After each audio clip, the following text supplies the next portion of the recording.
बाप का परिचय, बाबा माने स्वर्ग का मालिक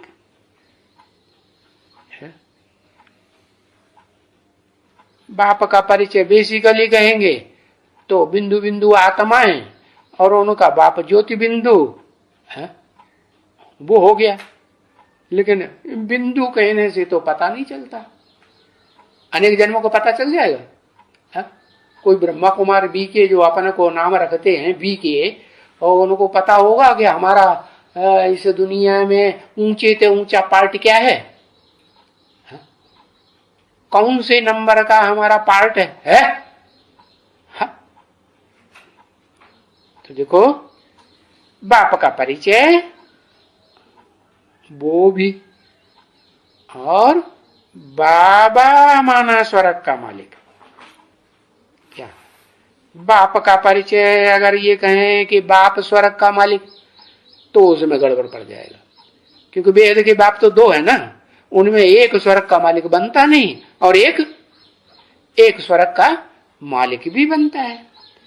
तो मनुष्य सृष्टि का जो बाप है वो स्वर्ग का मालिक बनता है, और जो मन चलाता ही नहीं, मन वाला है ही नहीं है? उसके लिए तो सदा काल पुरुषोत्तम संगम युग में भी आता है, तो इच्छा मात्रम अविद्या सदा काल, या कभी इच्छा होती है ये खाऊं वो खाऊं, इसके साथ रहूं उसके साथ रहूं, ये से मिलूं उससे मिलूं, ऐसे कोई इच्छा आएगी है? बिल्कुल नहीं आएगी। तो फर्क बता दिया, बाप का परिचय वो भी बताना है और बाबा का परिचय भी बताना है, क्योंकि वो तो है सिर्फ आत्माओं का बाप है, मनुष्यों का बाप नहीं है। और वो जिसमें प्रवेश करता है सुप्रीम सोल, वो है मनुष्य आत्माओं का बाप।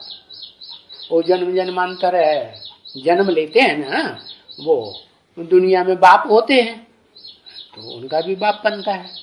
और फिर जो धर्म पिताएं हैं, ग्रेट फादर्स कहे जाते हैं, महान आत्माएं हैं ना ऐसे दुनिया की, नहीं, उनका बहुत बड़ी बड़ी जनरेशन उनको फॉलोअर्स की बहुत मान मर्तबा देती कि नहीं, औरों को किसी को देती है? वही 10 धर्म पिताएं हैं जिनको बहुत मान मर्तबा ऐसे दुनिया में मिलता है। तो बताया कि वो सब नहीं स्वर्ग के मालिक बनते हैं, उन बाबाओं में से है एक ही बाबा ऐसा है, बाबा आदम सबसे पुराना। कहते हैं अरे क्या तुम बाबा आदम की जमाने की बात करते हो, वो तो किसी को याद ही नहीं रहती। किसी को याद रहती है? नहीं, बहुत पुरानी बात हो गई ना। तो बाबा माना ही स्वर्ग का मालिक, असली बाबा अव्वल नंबर का, उसको कहते हैं, मुसलमान भी कहते हैं उसको, क्या कहते हैं? अल्लाह बलदीन।